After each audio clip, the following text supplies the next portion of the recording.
Nous sommes maintenant avec l'historien Laurent Henninger. Il est connu, nous le connaissons, nous l'avons eu plusieurs fois sur des plateaux de géopolitique profonde, que ce soit Mike Borowski ou moi-même, dans des face-à-face du monde réel, qui avaient enchanté les internautes. Donc nous sommes heureux de l'avoir pour la première fois, Laurent Henninger, dans une matinale, sur une matinale de géopolitique profonde. Bonjour mon cher Laurent. Bonjour Nicolas Stocker. Laurent Henninger, nous sommes dans une période de basculement du monde, de fractures, de nouvelles fractures, de basculement. C'est pour emprunter là les livres de notre ami François Martin, évidemment. Euh, on avait l'habitude d'une puissance américaine qui avait une configuration des plus stables avec des bases américaines un petit peu partout dans le monde, un containment et un ennemi irréductible depuis la fin de la Seconde Guerre mondiale, qui était l'URSS, puis après la Russie. Et puis tout est en train de changer, mais certains restent à la remorque, ne veulent pas entendre parler de ce changement. C'est par exemple le cas des Européens. Il y a eu hier cette conférence des volontaires pour envoyer des troupes, même si ce sont celles de l'OTAN, en Ukraine, sont à la manœuvre, en particulier Keir Starmer et Emmanuel Macron, l'anglais et le français. Et pourtant, le monde est en train de changer. Quel regard vous portez sur ce changement historique et pourtant, malheureusement, on y reviendra peut-être sur la fin de cette émission, une Europe qui s'apprête à sortir de l'histoire. Vous venez déjà de dire à peu près tout ce que j'avais à dire Mais vous allez dans pouvoir le votre, préciser. dans votre intro. Donc, je ne sais pas trop par où commencer maintenant.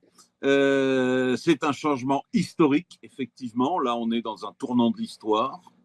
Il y a une configuration de la puissance planétaire et du pouvoir planétaire qui a été mise en place par les États-Unis pendant et au sortir de la Seconde Guerre mondiale. Et cette configuration, les Américains se sont aperçus qu'elle leur avait permis de dominer la planète, ou presque toute la planète, pendant, je dirais, jusqu'aux années 70-80, et que là, depuis une bonne trentaine d'années, cette configuration est en train, un peu partout, de se craqueler, de se fissurer, de se montrer de moins en moins rentable également en termes de rentabilité d'une puissance, hein, comme on parle de la rentabilité d'un moteur, et qu'il fallait en changer. Alors les démocrates et le courant de l'État profond, le courant idéologique de l'État profond américain, eux refusaient de faire ce changement. Ils pensaient qu'ils pouvaient toujours continuer sur le même logiciel de puissance qui était en vigueur depuis 80 ans. Et là, avec un soutien populaire, c'est un autre logiciel de puissance qui l'a emporté. Donc, c'est pas uniquement Donald Trump, l'homme, l'individu. Hein, dans ces cas-là, l'individu a son rôle, bien sûr, qui est important, mais il n'est pas seul, ça n'existe pas, les hommes seuls. Faut pas. Je sais que pour les médias, dans tous les médias, on veut toujours voir des hommes seuls faire quelque chose. C'est une tendance à psychologiser et individualiser qui est complètement malsaine parce qu'elle empêche de comprendre. J'écoutais hier une vidéo d'un astrophysicien, donc dans un tout autre domaine que celui qui est le nôtre ce soir, un astrophysicien, une journaliste lui demande quel a été le plus grand savant, la plus grande découverte faite par un savant, c'est tout au long des 100 dernières années. Alors elle s'attendait, bien évidemment, en posant une question pareille, elle s'attendait à une réponse comme Albert Einstein ou je sais pas moi, enfin il y en a quelques autres. Et lui, il a dit non, non, ça ne marche pas, c'est rarissime les génies solitaires qui pondent une théorie géniale qui va tout changer. Dans 95% des cas, ce sont des laboratoires entiers, ce sont des équipes qui travaillent, et c'est des noms qui généralement ne restent pas. Ou alors si l'histoire retient le nom du chef du labo, ce qui est totalement injuste d'ailleurs, parce que ça laisse dans l'ombre toutes les petites mains qui ont fait un boulot monstrueux. Donc là, c'est un peu pareil en matière de détermination de la politique et de la stratégie d'une grande puissance. C'est pas un bonhomme tout seul, ni même deux, ni même trois. Hein, ce sont des équipes nombreuses. On connaît quelques noms, ceux qui apparaissent dans les médias ou sur les médias, mais on ne connaît pas les noms des équipes complètes. Hein. Mais il faut imaginer des staffs entiers travailler là-dessus, hein. Des staffs multidisciplinaires avec des militaires, des universitaires, des scientifiques, des économistes, etc., etc. Hein, il faut imaginer ça déjà pour bien cadrer les choses. Alors, effectivement, par commodité, parce que je ne vais pas répéter à chaque fois ce que je viens de dire, on dira Trump. Hein, Bien Trump sûr. et son staff. Éventuellement, on citera un ou deux autres noms comme Marc Rubio ou J.D. Vance. Voilà, ou comment s'appelle la femme qui a été nommée à la tête du renseignement, Tulsi Gabbard. Tulsi Gabbard. Ça, ce sont les noms qu'on retient et ils ont effectivement leur importance. Mais il faut bien garder derrière la tête qu'à chaque fois qu'on prononce l'un de ces noms-là, ou tous ensemble, c'est pas uniquement eux quatre en tant qu'individus. Hein. C'est une introduction un petit peu longue, mais je tenais à ce qu'elle soit faite. Parce qu'il Absolument. faut que les gens comprennent bien et évitent de psychologiser trop ce genre de processus. Donc, Est-ce que vous pourriez, Laurent, nous rappeler un petit peu ce que c'était que ce monde, où ils étaient les gendarmes du alors, monde? c'est un dispositif, je vous dis, qui a été mis en place. Ça a déjà commencé dans les trois dernières années de la guerre. Hein. À partir de 43, ça commence à se mettre en place. Mais effectivement, en 45, 46, ça y est, c'est mis en place. Il y aura encore deux ou trois choses à affiner dans les années qui suivent, mais le système se met en place. Les États-Unis, on installe les Nations Unies chez eux. C'est pas un hasard. Le Pentagone, qui est à l'époque le plus grand bâtiment du monde, est achevé en 1942 et c'est vraiment le cerveau des forces armées américaines, toutes armes confondues. Centre Et, névralgique. ah oui, vraiment. Et il y a les accords comment ça s'appelle sur la question de l'or et de la monnaie Bretton Woods. les accords de Bretton Woods qui sont signés en 1944 et qui scellent, pardon, l'aspect économico-financier, monétaire de ce monde, avec l'accord des Soviétiques. Hein. Les Soviétiques vont essayer pendant pendant quelques temps d'essayer de se glisser dans ce monde pour avoir une sorte de co-gestion du monde avec les Américains. Les Américains vont leur faire comprendre très vite que c'est hors de question. C'est nous qui dirigeons. C'est nous qui dirigeons, c'est nous qui commandons.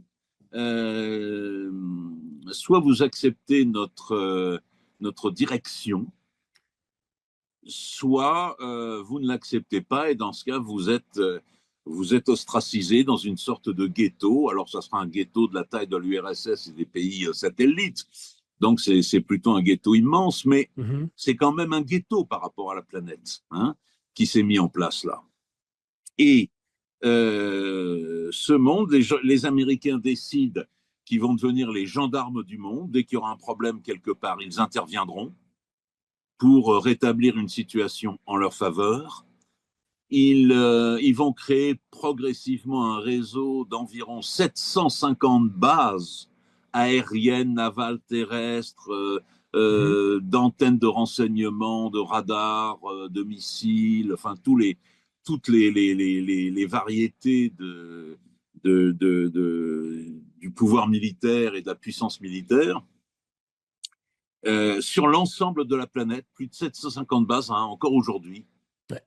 au pôle, dans l'Arctique, sous les tropiques, en Afrique, en Amérique du Sud, au milieu de l'Atlantique, au milieu du Pacifique, en Asie, partout.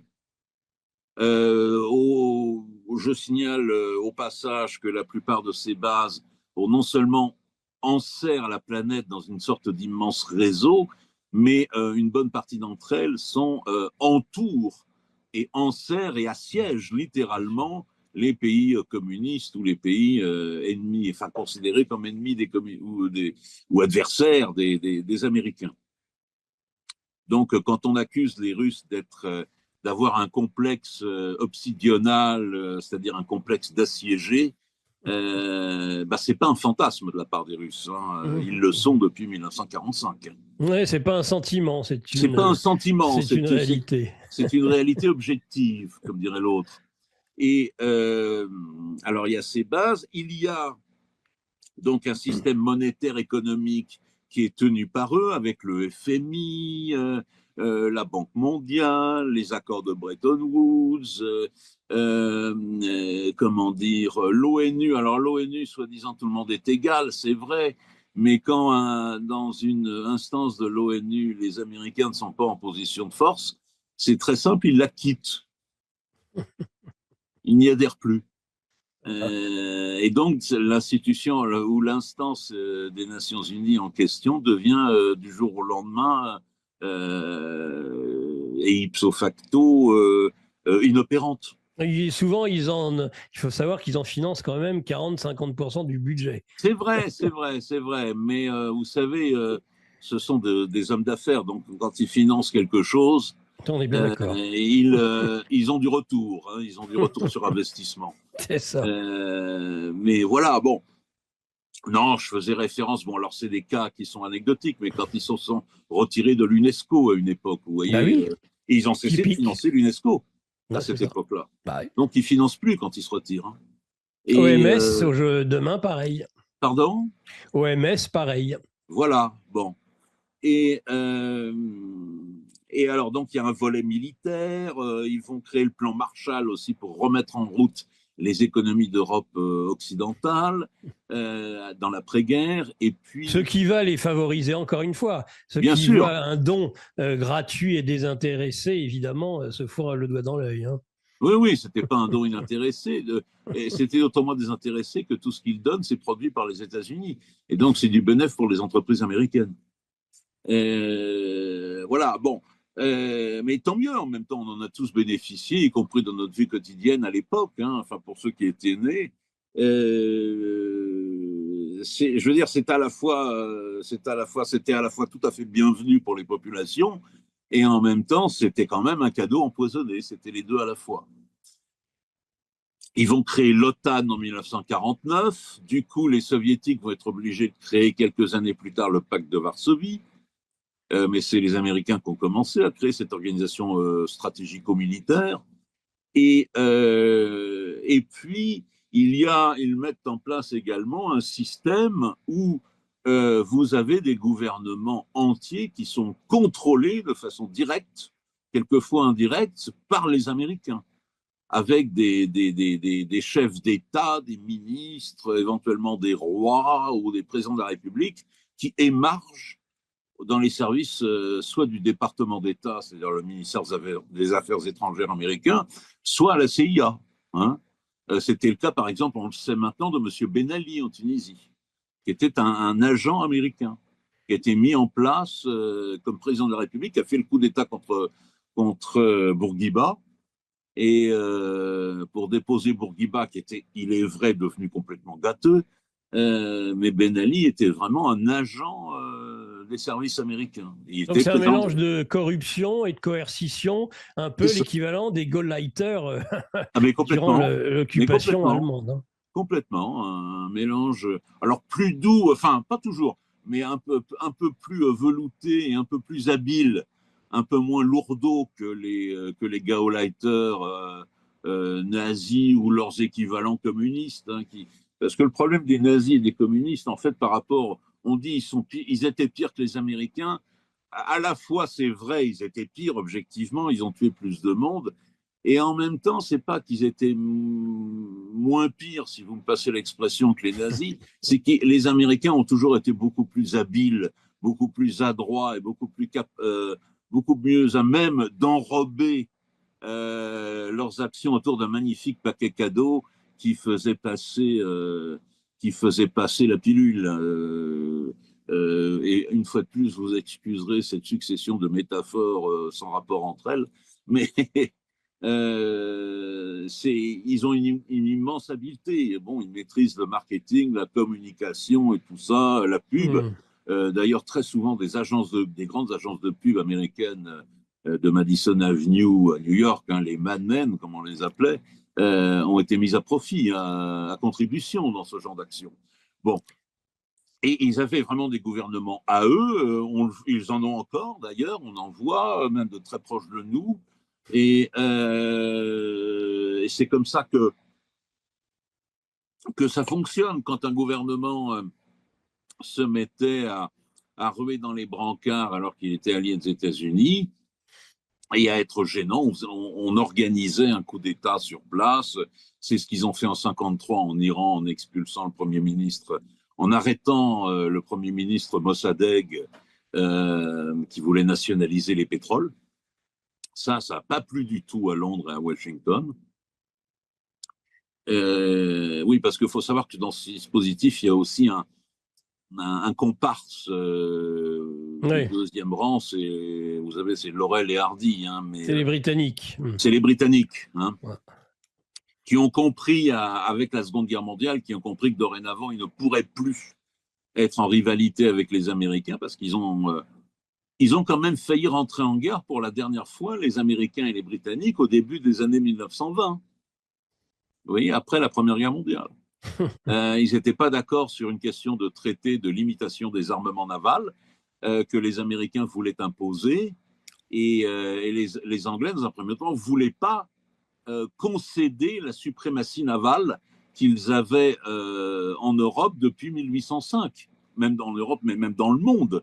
Depuis l'époque napoléonienne, depuis qu'ils avaient vaincu la flotte française. Ils étaient la première flotte du monde et en 1920-21, quand les Américains veulent remettre ça en question par un traité, dans un premier temps, les milieux britanniques ne l'acceptent pas et ils étudient les plans de guerre des deux côtés.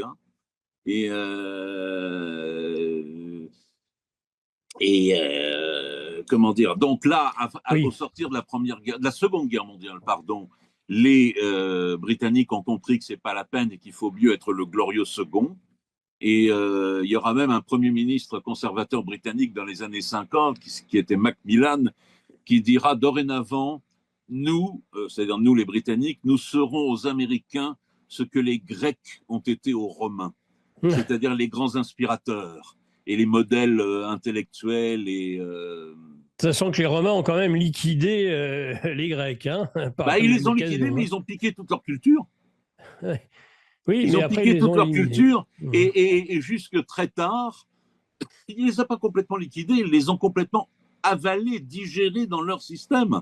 En fait, les Grecs n'ont pas été liquidés. La preuve, plusieurs preuves à cela, c'est que d'une part, jusque très tard, les empereurs romains envoyaient systématiquement leurs enfants, les empereurs et les grands nobles romains envoyaient les sénateurs et tout ça, envoyaient systématiquement leurs enfants faire leurs études auprès de grands maîtres et philosophes grecs. Et d'autre part, que quand l'Empire romain a dû se scinder en deux parce qu'il était devenu trop grand, il y a une moitié qui est devenue grecque, et on parlait grec, et qui continue à s'appeler Empire d'Orient, romain, mais qui deviendra ce qu'on appelle, nous, en Occident, l'Empire byzantin, qui est en fait l'Empire romain grec, voilà, de langue grecque, et de religion grecque. Pardon, monsieur, je suis confus, j'ai égaré mon briquet. On a aussi tendance à jouer avec le feu. Google, qui est une création de la CIA. L'équipe de Géopolitique Profonde vous donne le meilleur de l'actualité brûlante. Mais en échange, on veut un geste de votre part. Merci de ce geste d'amour, on vous le rendra. Ravi.